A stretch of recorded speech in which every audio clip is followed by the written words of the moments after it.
PTI को बल्ले का निशान मिलेगा या नहीं? पेशावर हाईकोर्ट में इलेक्शन कमीशन की दरखास्त पर समाअत। अदालत ने दलाइल के बाद फैसला महफूज कर लिया। मजीद तफसीलात जानते हैं अपने नुमाइंदे मोहम्मद नुमान से। नुमान, बताइएगा।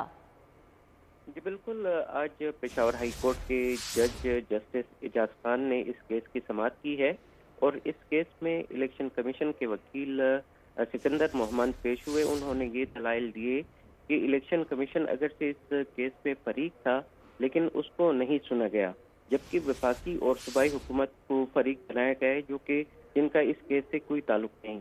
इसलिए जो पीटीआई को इंटरिम रिलीफ दिया गया है इसको वापस लेने की इस्तदा की गई है और जी। इस में कहा गया है कि इलेक्शन कमीशन ने अपने इख्तियारात के तहत पीटीआई के इंट्रा पार्टी इलेक्शन को कलअदम करार दिया था और उससे बल्ले का निशान वापस लिया गया था। तो इसलिए इन्होंने ये इस्तदा की है कि हाई कोर्ट हमें इस सिलसिले में फेवर दे और साथ ये भी कहा है कि 9 जनवरी को सुप्रीम कोर्ट में इस केस को मुकर्रर किया गया है, इसकी तारीख को, तो उस तक इस केस का जो फैसला दिया गया था हाई कोर्ट की जानिब से इसको वापस लिया जाए। ठीक है, बहुत शुक्रिया मोहम्मद नुमान आपका।